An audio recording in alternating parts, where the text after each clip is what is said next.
공권력 투입 가능성까지 거론됐던 대우조선해양 하청업체 노동조합 파업 사태가 극적으로 종료됐습니다.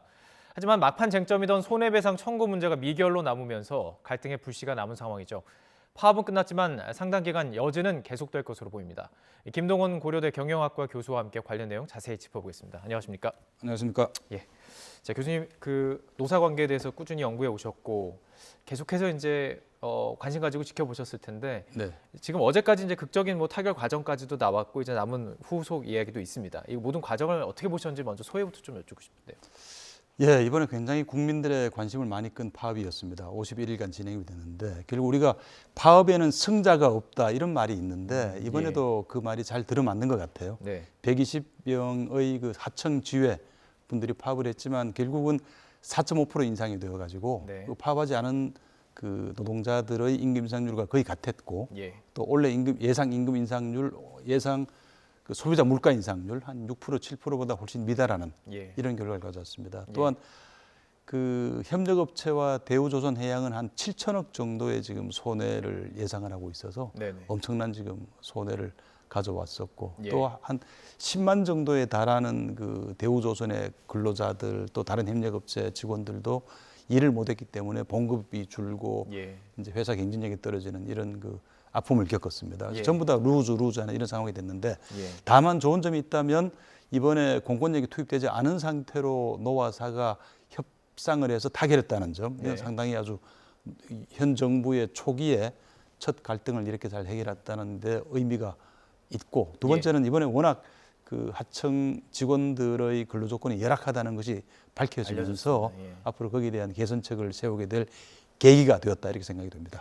승자가 없다라는 말씀이 좀 많이 남는 것 같은데요. 자, 그렇다면 조금 하나하나 좀 짚어보도록 하겠습니다. 먼저 합의한 내용부터 좀 정리를 해볼게요. 합의한 주요 내용 지금 말씀해 주신 대로 임금 원래 노조 측에서 하청 노조 측에서 주장한 건 30%. 30%였죠. 물론 이제 30% 원래 깎였었던 부분도 있지만 그것이 합의된 내용으로는 4.5% 정도 올리는 것 그리고 이제 그렇습니다. 휴가비라든지 이런 게 조금 더 들어가는 것으로 나왔고요. 자, 그 중에서도 지금 가장 정리가 안 된 부분이 첫 번째부터 좀 살펴보면 고용승계 문제예요. 이건 예. 여전히 견해차가 큰 것 같은데요.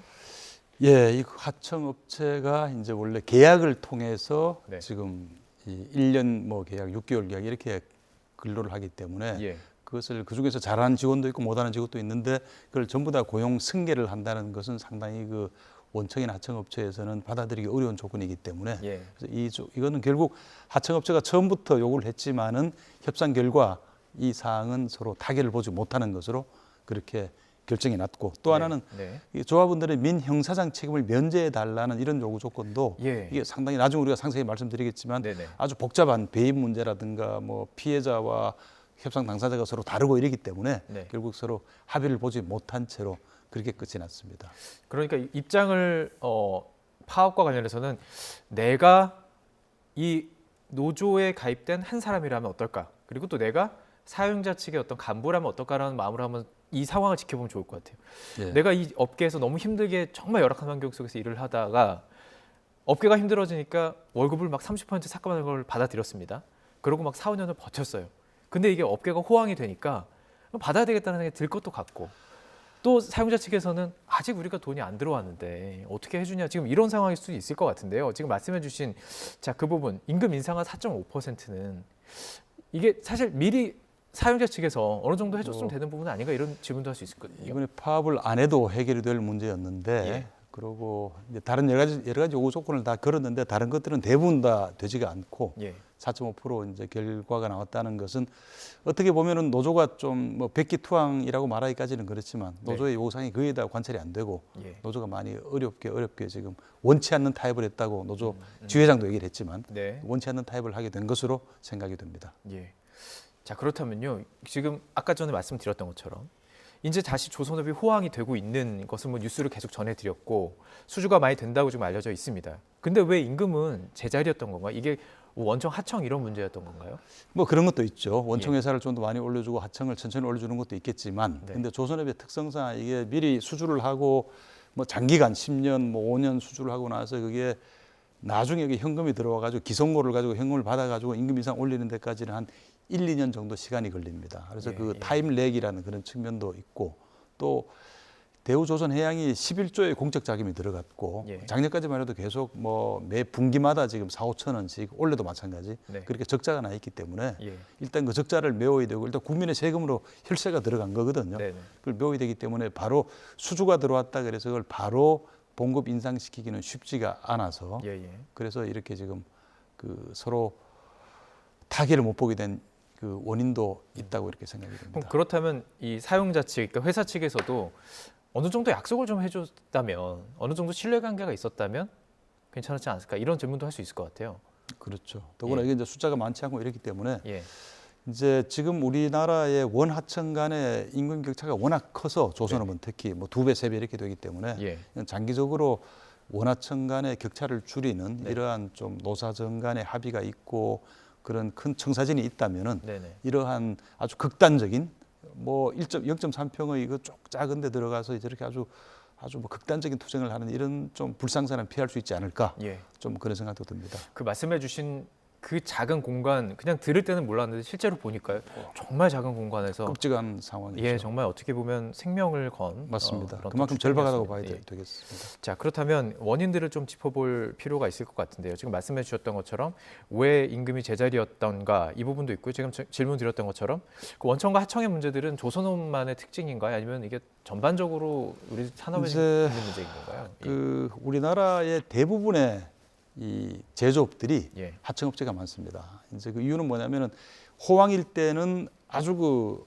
직원이 많이 필요하고 네. 불황일 때는 직원이 적게 필요한데 그걸 전부 다 정규직으로 쓰다가는 도저히 이 회사가 뭐 불황일 때 정규직을 다 해고할 수도 없으니까 네. 그러니까 유연성을 확보하고 경쟁력을 확보하는 차원에서 이 비정규직 이제 하청업체를 쓰는데 그게 다른 업종보다 조선업이 특히 더 심합니다. 왜냐하면 예, 조선업은 예. 경기가 좋아지면 아주 수주가 많이 되다가 안 되면 아주 안 되는 이런 그 극단적인 이게 이제 플럭추에이션이 있는 산업이다 보니까 그래서 예.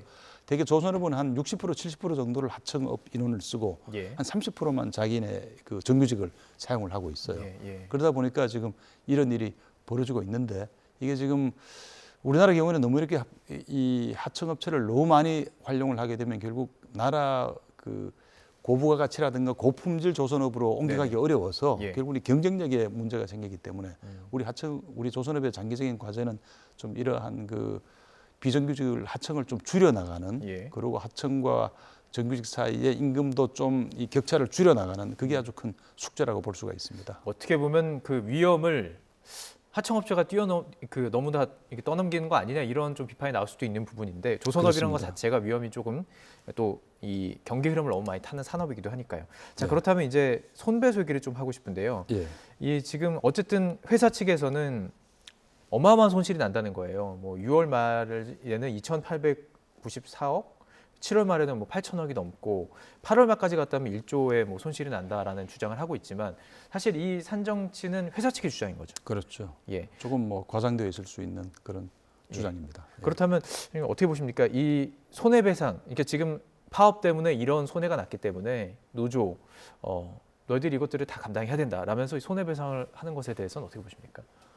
이 사실 이 손해배상에 대해서 노와 사가 서로 합의를 못 봤죠. 이번에 합의를 이제 못 본 이유는 왜냐하면 이 손해배상 이 협상 주체는 지금 그 협력업체 대표 하청노조고 실제로 피해를 본 사람들은 이 대부분의 협상에 들어가지 않은 다른 협력업체와 또 대우조선해양의 이 임직원이기 때문에 네네. 7, 8천원씩 이제 손해를 보게 되고 또 주가도 그동안에 뭐 파업 시작할 때하고 끝날 때 한 10% 정도나 떨어지고 이러다 네네. 보니까 소액 주주들이 거기에 대해서 이제 상당히 많은 불만이 있고 그래서 지금 이 어떻게 보면은 이 협상 주체하고 피해자는 서로 다른 거죠. 협상 주체는 하청이고 예, 예. 피해자는 원청이 마로 주로 피해를 많이 받기 때문에 그래서 네. 이 협상 주체에서 그걸 가지고 다 그걸 뭐 앞으로 이 어떤 그 민형사상 이거를 면책하겠다고 말하게 되면 그거는 배임으로 걸릴 수 있는 이런 상황이어서 당사자가 아니기 때문에 당사자가 아닌 네. 거죠. 그래서 예. 이제 자기 것이 아닌 걸 가지고 뭐라고 약속을 할 수가 없어서 그러다 보니까 이제 서로 이걸 합의를 못 봤는데 네. 근데 이제 이 대체로 선진국에서는 노동자 개인에 대해서는 손해배상 소송을 하지 않는 경향이 강합니다. 예. 왜냐하면 그게 법리적으로는 해야 될 것 같이 생각이 되지만 왜냐하면 불법행위를 했으니까 그렇지만 노동자 개인에게 몇 천억씩 손해배상을 물린들 네. 과연 그게 현실적으로 그걸 회수할 길도 없고 네네. 오히려 노동자 개인들이 뭐 우리나라 다른 사례 보듯이 뭐 극단적인 선택을 하는 경우도 있고 이렇게 해서 선진국은 지금 자꾸 그러한 쪽에서는 자꾸 피해가서 이제 노동자 개인에게는 손해배상을 물리지 않는 예. 이런 식으로 가고 있고 예, 예. 그렇지만 그렇다고 해서 이제 노동자 개인한테 완전 면책을 하게 되면 이제 이런 불법 행위가 자꾸 반복이 되겠죠. 예. 그래서 그 정도 중용의 선에서 어느 정도의 책임을 물리면서 너무 극단적으로 비현실적인 손해배상을 물리지는 않는 쪽으로 예. 또 노사정이 같이 머리를 맞대고 중용적인 해결책을 찾아야 되는 시점이 아닌가 이런 생각이 듭니다. 그 파업권을 좀 무력화시키려는 것 아니냐, 또 징벌적인 손해배상 청구 소송 아니냐, 그래서 이런 얘기가 나오는 거거든요. 예. 예. 뭐 그렇게 이제 노동조합 측에서 주장을 하고 있는데 예. 그렇다고 해서 그럼 완전히 그럼 손해배상을 하지 않을 거냐, 예. 완전히 그냥 면책을 시켜줘서 불법 네. 회계를 해도 괜찮고 예. 뭐 어떻게 해도 그냥 우리가 너무나 열악한 분들이니까 그 징계하면 안 된다라고 얘기를 한다면 그때부터는 이게 법이라는 게 네. 악법도 법이고 어느 정도의 그 집행력이 있어야 되는데 그렇게 되면 이제 파업을 막을 길이 없고 너도 예. 나도 파업을 하게 될 거니까 네. 뭐 그건 또 너무 과익한 거고 그러니까 너무 이제 몇 천억을 물리는 것도 과익하지만 네. 완전히 뭐 책임을 배제하는 것도 과익한 주장이어서 그 중간선에서 그 이러한 행위를 좀 하지 못하도록 말리는 이런 측면도 뭐 네. 감안된 그런 솔루션이 필요한 거라고 그러니까 생각이 됩니다. 아직은 더 합의해야 될 사항들이 남아 있는 겁니다. 그리고 중재해야 되는 정부 역할도 아직 남아 있는 거고요. 그렇습니다. 불씨가 지금 뭐 아직 많이 남아 있죠. 예. 아직은.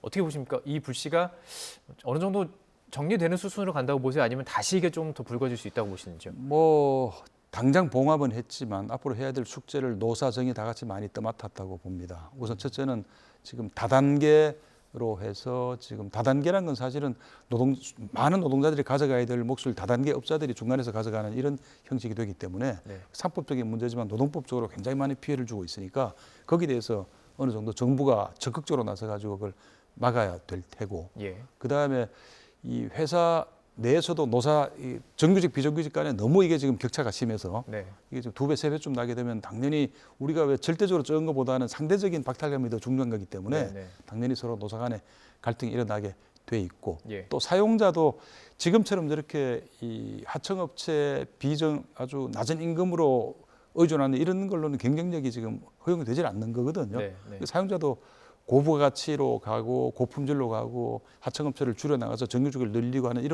이러한 어떤 이 노력이 필요하고 이런 네, 모든 노력이 다 같이 지금 수반이 되어야지 예. 그래야지 앞으로 이런 문제가 재발하지 않을 것으로 생각을 합니다. 자, 이번 파업을 보는 시각 중에서 이게 좀 상징적으로 보는 분도 계시더라고요. 이게 하청업체에서 일어난 파업이잖아요. 그렇습니다. 그럼 이 문제를 해결하는 과정도 노사 문제 또 파업을 해결하는 과정에서 상징성이 있다고 보시는지요? 상당한 상징성이 있죠. 예. 왜냐하면 이게 그동안에 노노 갈등이 많았고 예. 뭐 이런 일들이 다른 회사도 꽤 있었습니다만은 지금 이렇게 그 하청 노동자 120명이 도굴 점거를 하는 바람에 10만 명 이상의 그 정규직이라든가 다른 협력업체 뭐 큰 피해를 주는 경우는 거의 없었어요. 대부분은 네. 굉장히 아주 의미심장한 이런 사건이고 이것 때문에 정책적으로나 노사정 다 같이 좀 더 반성을 하고 좀 더 여기에 대해서 대책을 세우는 이런 아주 좋은 계기가 될 것으로 생각을 합니다. 예. 자, 대우조선해양을 조금 짚어보고 싶은데요. 사정이 나아진다면 지금 계속 손실이 나고 있는 상황이었기 때문에 사정이 나아진다면 이런 노사 관계도 어느 정도 좀 해결할 수 있는 실마리가 더 쉽게 아무래도 해결할 수 있는 여지가 좀 많을 테니까요. 그렇죠. 근데 현재로서는 지금 굉장히 힘든 상황이잖아요. 예. 근데 지금 어쨌든 타결 전 상황이긴 하지만 산업은행에서 이번 파업으로 인한 피해에 대해서 공적 자금 지원하지 않겠다고 밝혔습니다. 이걸 거부하게 되면 뭐 어떻게 되는 겁니까, 그러면? 지금 대우조선해양은 사실은 예. 11조의 공적 자금이 들어갔고 네. 그리고 지금 그 매출이 조금씩 늘고 있고 수주가 늘어나지만 예. 이익은 여전히 뭐 몇천억씩 적자가 나고 있어요. 네네. 그리고 지금 부채 비율도 500%가 넘고 예. 주가도 많이 떨어졌고 지금 여러모로 보나 아주 나쁜 지금 상황입니다. 만약에 이런 상태로 한 1, 2년, 2, 3년 더 간다면 그럼 아마 많은 국민들이 얘기를 할 거예요. 왜 우리의 혈세로 이렇게 민간 기업의 임직원을 위해서 계속해서 세금을 쏟아부어야 되는지 얘기가 나올 거기 때문에 예. 아마 대우조선해양도 지금부터는 노와 사가 이번 기회를 마지막으로 앞으로는 진짜 힘을 합쳐서 서로 협력을 해서 품질을 올리고 고부가가치 천박을 만들어서 이익을 남겨서 네. 그래서 부채도 갚고 우량 기업으로 거듭나야지 예. 더 이상 대우기업 자체도 파산이라든가 뭐 이런 얘기들이 나오지 않고 예. 대우조선 해양도 좋아지지 않을까 아주 심각한 국면이라고 생각을 합니다. 앞으로가 지금 중요한 상황인 것이고 그렇습니다. 그것은 뭐 노조, 그러니까 근로자와 뭐 사용자 측 상관없이 지금 다 심각한 상황이라는 이야기고 예. 그것에 대해서 지금 오늘 저희가 지금 보도를 드렸습니다. 현장 분위기도 좀 전해드리고 했는데 다시 이제 일이 시작될 텐데요. 이게 구조 자체가요. 그 말씀하셨던 것처럼 하청 직원과 정규직 직원들이 조금 현장에서는 구분하기가 어려운 좀 구조라고 하던데. 뭐 구분하기가 상당히 어렵죠. 다 같이 용접을 하는 그런 업종이고 뭐 날씨가 여름이든 겨울이든 항상 이제 바깥에서 지금 그 용접기를 가지고 하는 분들이 대부분이기 때문에 네네. 이게 뭐 어느 쪽을 하는 쪽이 정규직인지 어느 쪽이 비정규직인지 알기는 상당히 어려워요. 그래서 거의 같은 일을 한다고 봐야 되는데 이제 봉급 차이가 많이 나죠. 지금 하청업체는 최저임금보다 조금 높은 수준이고 이제 정규직 상당히 높은 수준이어서 차이가 꽤 많이 납니다. 그러다 네, 보니까 네. 이게 서로 간에 갈등이 있는 건데 그걸 예. 좀 하청업체 직원들의 교육 수준도 높이고 훈련도 많이 시키고 품질도 많이 올리도록 해서 그걸 어느 정도 서로 갭을 줄여야지 예. 이런 일들이 두 번 다시 발생하지 않을 것 같아요. 또 이번 그 과정 속에서 좀 안타까운 건 바로 또 노노 갈등 그렇습니다. 부분입니다. 그러니까 지금 그 대우조선해양의 정규직 노조가 또 있고요. 예, 그리고 이제 하청업체 노조가 있는 거예요. 예, 그 안에서도 또 금속노조 같은 소속인 거잖아요. 그렇습니다. 그 안에서 벌어졌던 갈등 때문에 또 뭐 안타까운 것도 있습니다. 지금 그 금속노조 탈퇴 찬반 투표도 진행이 됐었어요. 그렇습니다. 이 과정에서 예. 이제 뭐 개표 과정에 부정 의혹이 있고 그래서 결과가 보류되는 상황도 있었습니다. 이 과정은 어떻게 보셨는지 궁금해요. 지금 이제 그 과반수 이상의 투표를 하고 3분의 2가 찬성을 하면 탈퇴를 하게 됩니다. 네. 근데 이제 금속노조에서 이제 원청회사 직원들이 투표를 했는데 네. 거의 한 89% 가까이 투표를 했다고 해요. 이제 그렇게 했는데 이제 실제로 들리는 얘기를 들어보면은 아마 과반수 이상이 탈퇴하지 않는 걸로 지금 의견을 했다는 보도도 있습니다. 근데 어쨌든 그러다가 이제 뭐 뭉튀기 지금 그 반대표가 발표가 되면서 네네. 부정투표 지금 시비가 일어서 지금 중단이 된 상태인데 지금 이게 중단이 문제가 아니고 앞으로 계속해서 이 조선업계에서는 과거에도 다른 회사에서도 그 하청업체 직원이 뭐 극단적인 선택을 하기도 하고 뭐 서로 간에 갈등이 많은 역사가 있는 이런 산업이었고 지금도 마찬가지로 지금 하청 지회를 이제 아주 그 보호하고 있는 금속노조와 네. 뭐 대의를 위해서 그렇게 하겠죠. 그리고 또 회사 자기 식구들의 아주 이익을 챙기는 이 어떤 그 대우조선 지회와 예. 역시 금속노조 소속입니다만 한쪽은 예. 정규직 한쪽은 비정규직인 거죠. 네네. 그 둘 사이의 갈등은 피하기는 어렵고 계속 갈등이 있을 텐데 그 갈등을 줄이는 방법은 양쪽의 그 뭐 훈련이라든가 이런 걸 이제 비슷하게 만들어서 어느 정도 이 서로 간의 계층을 줄여 나가는 예. 차별을 줄여 나가는 그리고 비정규직을 너무 그렇게 많이 과도하게 너무 지나치게 어느 정도는 필요합니다만 지나치게 그 의존하는 것도 이런 노사 문제를 낳게 되기 때문에 예. 그런 점이 회사 측과 노조가 다 같이 머리를 맞대고 고민해야 될 이런 사항이라고 생각을 합니다. 네. 제가 조금 전에 이 파업에 대한 상징성을 여쭤봤는데 많은 것들이 지금 들어 있었습니다. 노노 갈등, 또 사측과의 갈등도 있고요. 또 경계를 타는 어떤 사업 속에서 어떻게 이 고용 구조를 가져가야 되나라는 문제도 있었습니다. 자, 지금 말씀해주신 부분들이 어떻게 보면 이제 이상적인 내용들이었어요.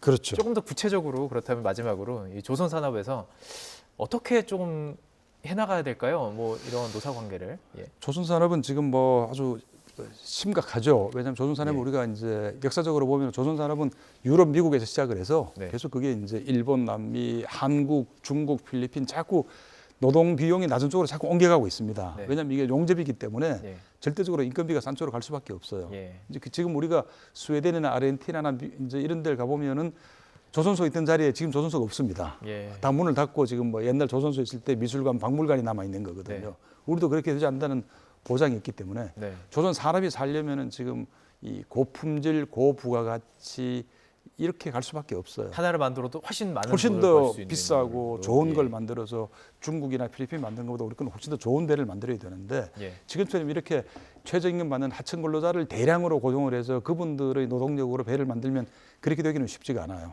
일단 고임금으로 훈련도 많이 받은 아주 이런 직원들이 고품질의 배를 만들어야 되니까 네. 조선산업 전체가 우리가 아주 그렇게 이 고부가가치 산업으로 옮겨가지 않으면은 네. 많은 선진국의 유럽, 미국, 일본처럼 우리 조선산업도 아주 크게 잘못될 가능성이 크기 때문에 예. 그게 첫 번째 사측이 해야 될 일인 것 같고요. 두 예. 번째는 연관된 문제인데 지금 현재 이 다단계 하도급 같은 게 너무 많아서 네. 그러다 보니까 뭐 원청이 돈을 많이 주려 그래도 중간에 하도급 빠지는 업체들이 것 자꾸 같고. 빠져나가기 때문에 결국은 이 하청 근로자들은 뭐 거의 뭐 최저임금밖에 못 받는 거거든요. 예. 그 단계를 정부가 나서 가지고 그를 많이 줄여줘서 예. 그래서 이거를 이 정규직과 이 하청업체 사이에 이 격차 차이를 많이 줄여야지 그래야 노사 간의 갈등도 적어지고 고부가 가치로 옮겨갈 수 있는 발판이 될 것 같아요. 이 두 가지가 서로 같이 물려 있는 이슈라고 생각을 합니다. 다른 분야도 그렇지만 저희도 마찬가지 언론 분야도 그렇지만 혁신이라는 단어가 떠오르네요. 이게 그렇습니다. 개혁과 혁신이 필요한 시기인 건 분명히 혁신을 보입니다. 해야 될 상황입니다. 예, 알겠습니다.